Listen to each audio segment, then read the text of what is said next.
किया था। तो चलो स्टूडेंट्स स्टार्ट करते हैं आज का जो लेक्चर है। आज का जो लेक्चर है वो है इलेक्ट्रोकार्डियोग्राम।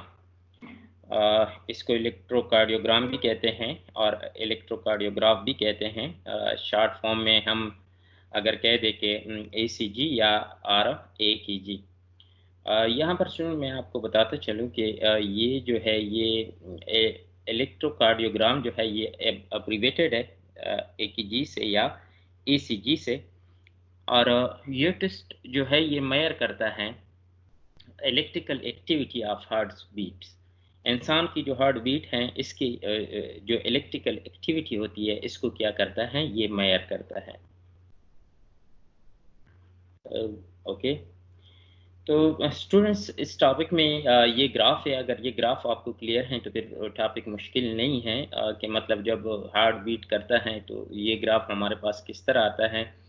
और इस ग्राफ में अगर आप देखें मुख्तलिफ P wave Q R S मुख्तलिफ पॉइंट पी जिस तरह है, क्यू है, आर है एंड एस एंड टी, ये मुख्तलिफ वेव्स जो है ये जनरेट हुए हैं और इसको डिस्कस किया गया है।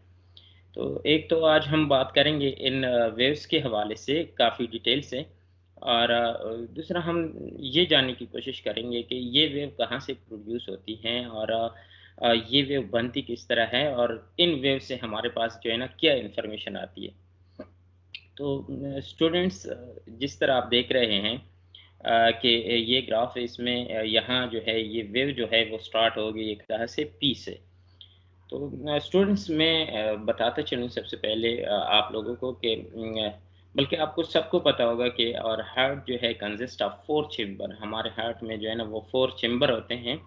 और चूंकि मेडिकल के स्टूडेंट है सबको पता है कि 4 चेम्बर जो है वो कौन कौन से होते हैं। 4 चेम्बर जो हैं हमारे पास जो हैं, यहाँ पर मैं अगर ड्रा करने की कोशिश कर लूँ। Okay students, for example consider कर ले कि ये 4 चेम्बर है और हार्ट। ओके, और इन 4 चेम्बर में जो है ना यहाँ पर मैं बताता चलूँ, रिवाइज कर लूँ थोड़ा सा। यहाँ पर हमारे पास है लेफ्ट एट्रिया और यहाँ पर हमारे पास है इस साइड पर है जो हमारे पास है वो है लेफ्ट राइट आर्ट्रिया। उसके बाद नीचे ये वाली पार्ट में जो है हमारे पास जो है लेफ्ट वेंट्रिकल, और यहाँ पर जो है हमारे पास क्या होती है राइट वेंट्रिकल। तो ये वेव अब कैसे बनते हैं इसको जो है ना हम डिस्कस करेंगे कि ये हमारे पास जो पी वेव है ये कैसे बनता है। स्टूडेंट्स यहाँ पर अगर आप देखें the right and left atria और upper heart chamber make first wave is called P wave. P wave कहाँ से बनता है? पी वेव जो है यहाँ से जो लेफ्ट और राइट एट्रिया जो है इस इनकी जब डीपोलराइजेशन होती है तो हमारे पास ये वाला जो है ना ये फर्स्ट वेव बनता है। मतलब वंस अगेन अगर मैं रिपीट कर लूँ, लेफ्ट ये हमारे पास पी वेव कैसे बनता है। पी वेव जो है हमारे पास right and left atria upper chamber make the first wave is called P wave. जब इनकी डीपोलराइजेशन होती है तो हमारे पास कौन सा वेव बनता है? हमारे पास जो वेव बनता है वो मैं बताता चलूँ, ये वाला वेव हमारे पास बनता है पी वेव। ओके, अब जब ये वेव हमारे पास बन जाता है इस दौरान जो है डीपोलराइजेशन होती है। कौन कौन से फैक्टर? लेफ्ट आर्ट्रिया और राइट आर्ट्रिया जो है इनकी डीपोलराइजेशन होती है। उसके बाद जो है ना हमारे पास जो है ना ये वेव बनती है। ये अगर आप देखें मतलब यहाँ पर अगर आप देखें ये वाला यहाँ से लेकर यहाँ तक ये मेन लाइन जो है इसको कहते हैं, इस लाइन को कहते हैं आइसोलाइन और बेस लाइन मेन लाइन जो है। हम ये पल्सेस जो है हार्ट बीट के हम इस लाइन के अबाव देखेंगे यहाँ पर, और हम इसके जो है ना वो बिलो देखेंगे। अब उसके बाद देखिए पी वेव के बाद हमारे पास जो नेक्स्ट वेव आ रहा है वो है क्यों। ये वाला वेव हमारे पास आ रहा है, ये क्यों वेव। इस पी वेव के बाद जो है ना ये वेव जनरेट होती हैं। अगर आप देखिए ये बॉटम की तरफ है नेगेटिव डायरेक्शन की तरफ। उसके बाद इस वेव के बाद जो है ना हमारे पास आर, ये वेव जो है ना वो प्रोड्यूस होती हैं। और उसके बाद हमारे पास जो है ये इस वेव। चूंकि इन सब का जो टाइम इंटरवल है वो सेम है, और इसी टाइम इंटरवल की वजह से हम इसको कह सकते हैं क्यों आर कम्प्लेक्स। मतलब पी वेव के बाद जो सेकंड हमारे पास जो है ना हार्ट बीट से जो हमारे पास पल्सेस बनते हैं उसको हम कहते हैं क्यों आर इस कम्प्लेक्स, इसको हम कहते हैं।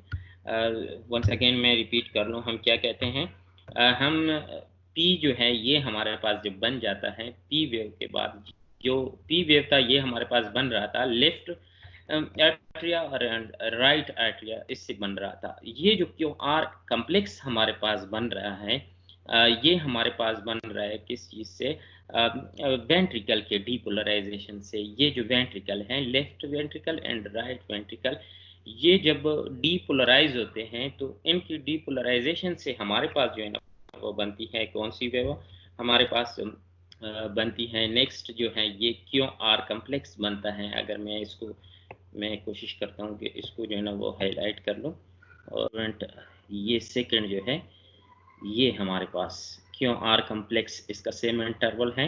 ये हमारे पास बन रहा है ये वाला डीपोलराइजेशन किस चीज़ की, डीपोलराइजेशन ऑफ अ वेंट्रिकल, इन से हमारे पास बन रहा है। बल्कि मैं थोड़ा सा इसको क्लियर कर लूँ क्योंकि आपस में मर्ज हुआ, ताकि कंफ्यूजन ना हो आपको।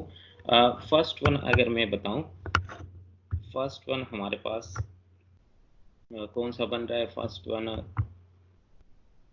ये हमारे पास स्टूडेंट बन रहा है फर्स्ट वेव पी वेव, और उसके बाद हमारे पास ये बन रहा है ये वाला जो है हमारे पास ये बन रहा है सेकंड, और उसके बाद जो है हमारे पास बन रहा है ये वाला बन रहा है हमारे पास थर्ड टी वेव। अब टी वेव जो है ये टी वेव हमारे पास कैसे बनता है, ये जब दोबारा जो है ना वो रिलैक्सेशन होती है हार्ट की दोबारा, मतलब नेक्स्ट साइकिल के लिए हार्ट जो है ना वो तैयार होता है, तो हमारे पास ये वाली वेव जो है ना आती है। वंस अगेन मैं क्लियर कर लूँ, पी वेव हमारे पास जो बन रहा है, पी वेव जो है हमारे पास बन रहा है किस वजह से, ये बन रहा है left atria and right atria की डीपोलराइजेशन से हमारे पास ये फर्स्ट वेव बनता है। उसके बाद जो है ना हमारे पास सेकेंड इंटरवल, ये जो है हमारे पास इस चैम्बर में ये वाला वेव आता है, ये पीक पॉइंट आते हैं जिसको कहा जाता है क्यू आर कम्प्लेक्स।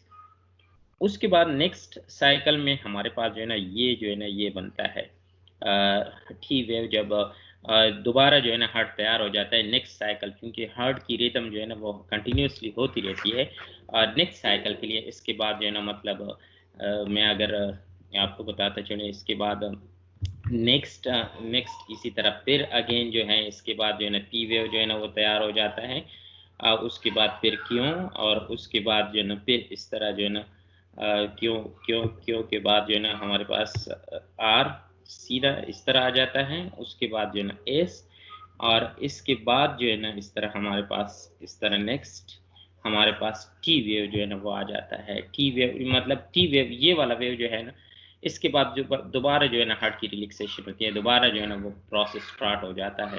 मतलब वेव यहाँ से स्टार्ट होता है और यहाँ पर जो है ना वो आपके पास ये वेव ये कम्प्लेक्स सर्किट एक बनता है। ठीक है, अब इसमें कुछ पॉइंट आते हैं जो कि आप देखेंगे यहाँ पर जिस तरह लिखा हुआ है S T segment, S T segment, और इसके साथ जो है ना ये पी आर सेगमेंट और क्यू इंटरवल, ये इंटरवल जो है ये बेसिकली टाइम है कि मतलब यहाँ से लेकर यहाँ तक जो है ना ये तो पी वेव बन गई इस पॉइंट से इस पॉइंट तक। बल्कि मैं थोड़ा सा अगर हाईलाइट कर लूँ, ये इस पॉइंट से लेकर इस पॉइंट तक अगर आप देखें, ये तो आपके पास कौन सी वेव थी, पी वेव बन गई। मतलब इसका टाइम इतना था पी वेव बनने का टाइम। उसके बाद टाइम स्टार्ट हो गया किस चीज़ का, इंटरवल स्टार्ट हो गया क्यों आर इस कम्प्लेक्स का, ये वाला जो है ना ये टाइम स्टार्ट हो जाता है। उसके बाद जो है ना time S T segment, S T segment क्या है, ये वाला इंटरवल जो है ना ये स्टार्ट होता है। एस टी सेगमेंट जो है ये इंटरवल है कौन कौन से फैक्टर, जो वेंट्रिकल की डीपोलराइजेशन है और उसके बाद जब रीपोलराइजेशन स्टार्ट होती है, इनके दरमियान जो इंटरवल है इस इंटरवल को क्या कहते हैं, इस इंटरवल को कहते हैं एस टी सेगमेंट। होप ये जो मैंने बता दिया स्टूडेंट्स क्लियर होगा। इसके अलावा जो जो टी वेव हैं हमारे पास क्या है, T wave final wave है, represent electrical recovery or return to resting states from the ventricle. मतलब डीपोलराइजेशन से रीपोलराइजेशन की तरफ जब आप आते हैं, जब हार्ट कंट्रैक्ट हुआ है उसके बाद जब वो रिलैक्सेशन की तरफ आ जाता है, इसको कहते हैं हमारे पास हम इसको कहते हैं टी वेव कहते हैं। ओके, अब कुछ सवाल हैं जो कि यहाँ पर मैंने लिखे हैं, और अगर आपको टॉपिक क्लियर है तो मस्ट टॉपिक क्लियर होने के साथ साथ ये आपको आनी चाहिए कि क्योंकि इस टॉपिक में जो है ना शॉर्ट सवाल आते हैं इसी तरह कि जिस तरह पी वेव क्या है और क्यू आर कम्प्लेक्स किसे कहते हैं, और इसके साथ साथ जो है ना टी वेव जो है हमारे पास, और टी वेव क्या है कि two body of masses 10 kg and 5 kg are moving in concentric orbits of radii r। तो यहाँ पर स्टूडेंट ने मुझे इस तरह सेंड किया है, लेकिन चूंकि मासेस डिफरेंट है, डेफिनेटली ये भी क्या होगा, डिफरेंट होगा। शायद उसने कैपिटल आर की जगह स्मॉल आर रखा है, R and R such that their period are same, then the ratio between their masses of a period, then the ratio between their centripetal acceleration। Period दोनों के same है, और आपने क्या फाइंड आउट करना है, आपने फाइंड आउट करना है ratio between their centripetal acceleration, इसके रेशियो को फाइंड आउट करना है आपने। तो सिंपल अल्फाज में मैं अगर इसको इंतहाई ही सिंपल कराऊं तो आप क्या करेंगे, ये एक्सेलरेशन है सेंट्रीपिटल एक्सेलरेशन, और ये है सेंट्रीपिटल एक्सेलरेशन, और यहाँ पर मास 10 kg है और यहाँ पर मास क्या है 5 kg। तो सेंट्रीपिटल एक्सेलरेशन का फार्मूला क्या है, v square divide by r। Okay, अब चूंकि इसका मास क्या है 10 kg है, तो वेलोसिटी इसकी क्या है वो भी 10 है, और जो सेकंड है डिवीजन, मैं इसको इस तरह लिखूँगा, जिसका मास 5 kg है उसकी वेलोसिटी भी डेफिनेटली क्या है 5 है, v5 का स्क्वायर। ओके, और डिवाइड बाई ये आ जाएगा आपके पास स्मॉल आर आ जाएगा।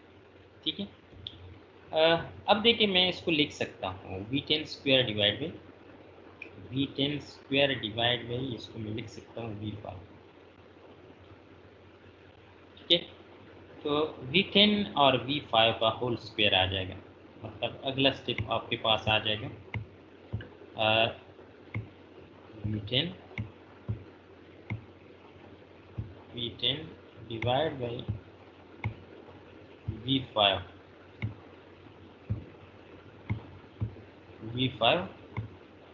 और इसका क्या आ जाएगा आपके पास होल स्क्वायर आ जाएगा।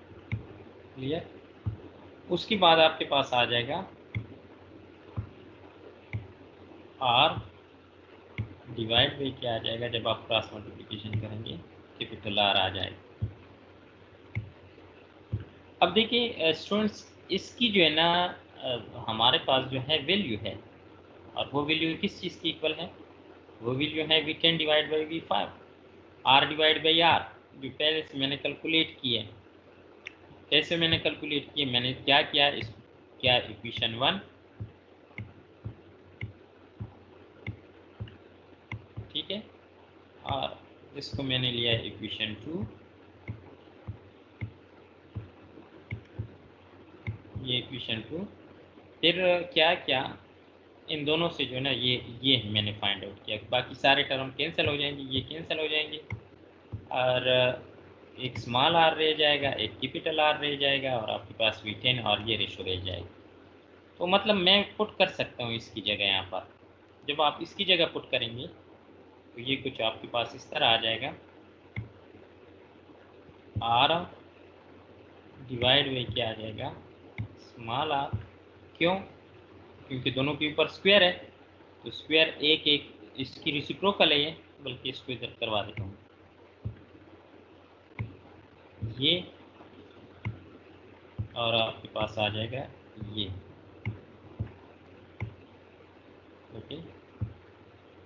ये रह जाएगा और ऊपर क्या है स्क्वायर है। अब यहाँ से यहाँ आर स्क्वायर स्क्वायर इसके ऊपर आ जाएगा और इसके ऊपर आ जाएगा। अब एक आर जो है उस स्क्वायर में से वो कैंसिल आउट हो जाएगा इस आर के साथ। इसी तरह इसके ऊपर भी स्क्वायर है तो एक आर और एक आर इसके साथ कैंसिल हो जाएगा। यहाँ पर जो आपके पास रह जाएगा वो एक आर रह जाएगा और एक जो है ये वाला स्मॉल आर रह जाएगा। तो आपके पास जो है रेशो जो है सेंट्रीपिटल जो एक्सेलरेशन है इसका जो रेशो है फाइनल रिजल्ट में आपके पास आ जाएगा आर डिवाइड बाई आर। आपके पास आ जाएगा R divide by small R. ये इसका आपके पास फाइनल रिजल्ट आ जाएगा। ओके।